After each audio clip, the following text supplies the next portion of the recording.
नेपाली खानेकुराको रेसिपीहरू तपाईहरुको बीचमा लिएर आउने क्रममा यसपालि अझै मिठो पक्कै रहनेछ यो रेसिपी। नमस्ते सबैलाई, स्वागत छ सजिलो किचनमा। यो पालि तयार गर्छौं चिकन करीलाई। यो एकदमै सजिलो र बनाउनको लागि निकै नै सहज रहने रेसिपी हो। यो बनाउनको लागि हड्डी भएको मैले कुखुराको मासु लिएको छु, जसलाई सफा गरेर राखे। सुरुमा भिनेगर र यो पानी मिसाएर यसरी राखिदिन्छौं। अलिकति नुनलाई पनि राखिदिन्छौं।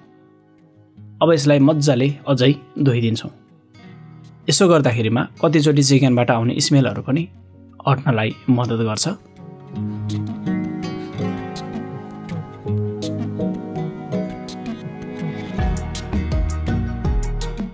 र यसरी राम्ररी सफा पनि अब हुन थालेको छ।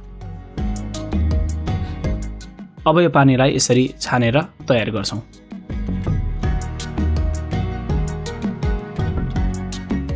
र यतिको मात्रामा हाम्रो मासु तयार भयो। एउटा प्यानमा तेललाई राख्ने,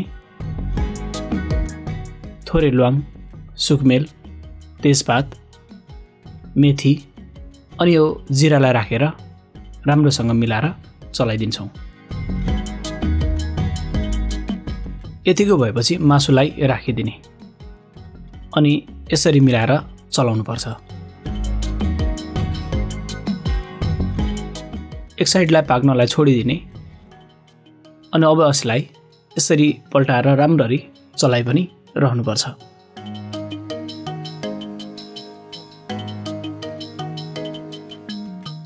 यतिको भएपछि नुन र बेसारलाई राखिदिने अनि चलाइदिने।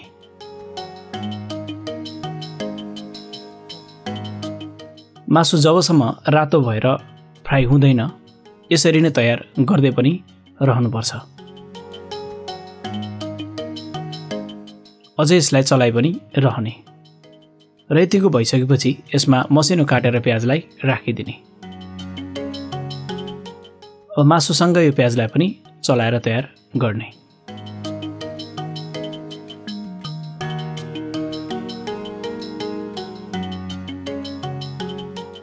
प्याज पनि फ्राई नभएसम्म यसरी नै तयार गर्दै पनि रहनुपर्छ।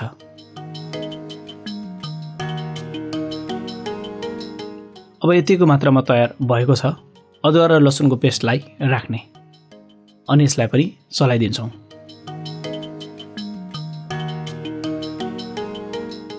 अब ग्यासको फ्लेमलाई अलिकति सानो गर्ने, त्यसपछि जिरा, धनियाँ र खुर्सानीको धुलोलाई यसरी राखिदिने अनि चलाइदिन्छौँ।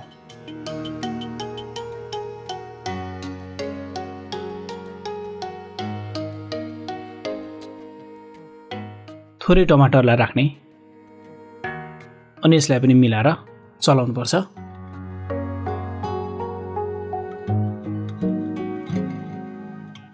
र यतिको भएपछि अलिकति आवश्यकता अनुसार पानी राख्ने अनि चलाइदिने। अब यसलाई बोइल हुनको लागि छोडिदिने। राम्ररी बोइल हुन थालेको छ अनि यसलाई यसरी चलाइ पनि राख्नुपर्छ। टमाटर मसला राम्ररी नपाकेसम्म यसरी तयार गर्दै रहनुपर्छ। यसमा अब गरम मसलालाई राखिदिउँ अनि चलाइदिने। र यसरी पकाउँदै गर्ने क्रममा तेलहरू माथि निस्कन थालिसकेपछि चाहिँ हाम्रो मासु अनि मसला पनि राम्ररी पाक्न थाल्छ। यतिको भएपछि मसिनो काटेर धनियाँको पातलाई राखिदिने अनि यसरी चलाएर तयार गर्दै रहने। र यसरी हाम्रो एकदमै स्वादिलो चिकन करीको रेसिपी तयार भएको छ। अत्यन्तै स्वादिलो भएको यो चिकन करीको रेसिपी यदि मन पर्यो भने बनाएर खानलाई नभुल्नुहोला। अर्को भिडियोमा भेट्नेछौँ। तबसम्मलाई नमस्ते।